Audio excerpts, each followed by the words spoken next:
দর্শক সকলকে SM news পক্ষতে স্বাগত। আলমডাঙ্গা প্রিমিয়ার লিগ 2025 আগামী 12 সেপ্টেম্বর চ্যাম্পিয়ন হতে ফাইনালে দুটি দল। ট্রফি যাবে কার হাতে? ফায়দা অ্যাগ্রো ক্রিকেট একাডেমি নাকি পোবা রাইডার্স? বলতে দ্বিধা নেই, মানুষ স্বপ্ন দিতে ভালোবাসে, সেই স্বপ্নকে মালা গেঁথে বাঁচতে চাই। মালা গাঁথার ইচ্ছা নিয়ে মানুষের মন জাগ্রত হয়। যদি এ স্বপ্ন বাস্তবায়ন না হয় তাহলে মানুষের মন ও জীবন অচল হয়ে যায়। এই স্বপ্ন যদি হয় খেলাধুলা, তাহলে কেমন হয়?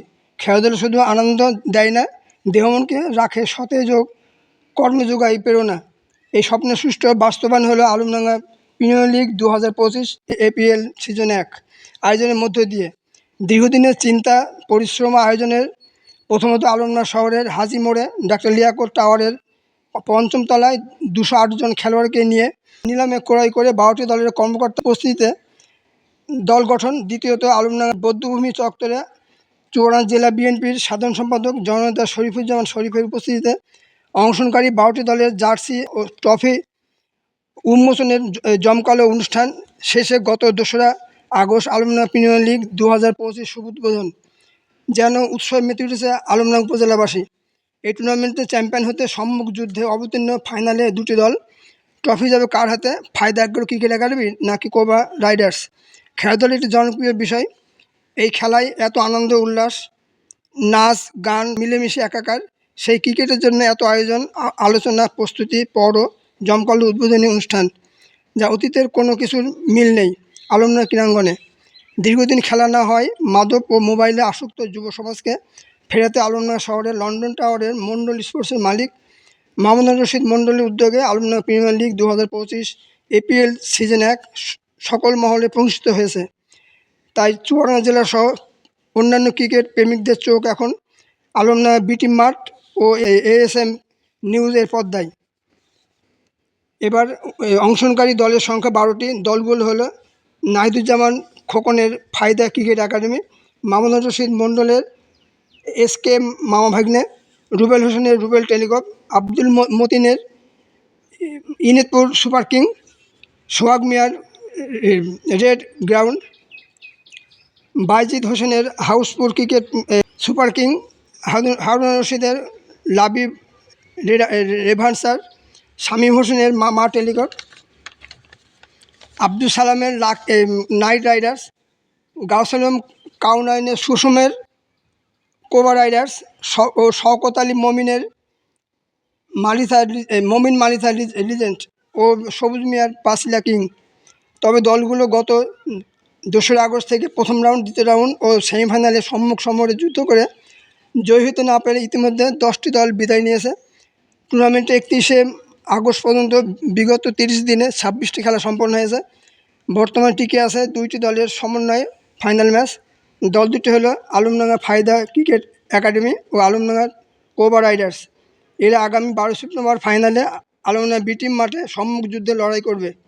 এখন প্রশ্ন উঠছে, এত আয়োজন শুধু কি প্রাণের উল্লাস নাকি অন্য কিছু? আলমডাঙ্গা শহর তথা উপজেলার সর্বত্র ক্রিকেট উত্তেজনায় কেঁপে উঠেছে।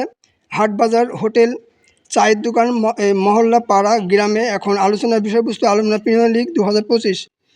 এবার আয়োজন বর্ষাকালে, তাই বৃষ্টিকে উপেক্ষা করে কমিটির সদস্যদের অক্লান্ত পরিশ্রমে খেলার মাঠকে প্রস্তুত করা হয়েছে ও টুর্নামেন্ট শেষ পর্যায়ে আনা হয়েছে।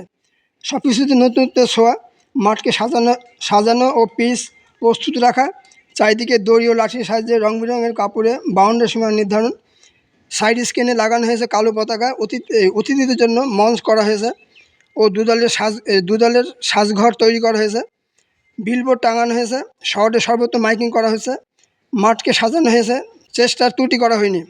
এই টুর্নামেন্টে যারা সহযোগিতায় হাত বাড়িয়েছে তারা হলো Bhai Bhai mobile, Nanna biryani house, Mondal sports, diabetes food cart, RSR eco block Kushtia, JS enterprise, mobile Mela, Siraj agro food, Yasin garments, Ferdousi garments, Raju enterprise, messrs Sanowar electrical sanitary, mobile corner and service, Fatema telecom, Karnika mobile servicing centre, Kutumbari food and sweet garden, Roni sari house, sun moon telecom, mobile pack, Fayda agro cricket academy, মুসলিম bakery, modern bakery, আমাদের studio, Mithai Mela food garden, 71 restaurant and party centre, Dalim Rana Kaka, Anowara and international, Marcel Masum enterprise, Rubel telecom, designer solution, Mohammad Hasibul Haque Lipu প্রবাসী ব্যবসায়ী ও রাজনীতিবিদ, Rajdhani sweet and confectionery, Yasin ঘড়িয়ান চশমাঘর, জেইস bad love moto oil, Shoukhin telecom, new Sonali fashion, সনব হসপিটাল ল্যাব কুষ্টিয়া, আলিকরা academy, mobile plaza, standard bank ও জান্নাত ইলেকট্রনিক অ্যান্ড স্যানিটারি। সার্বিক ব্যবস্থাপনায় ছিলেন শুকুর আলী, রুবেল হোসেন ও মামুনুর রশিদ সহ অন্যান্যরা। আজ এ পর্যন্ত, ধন্যবাদ।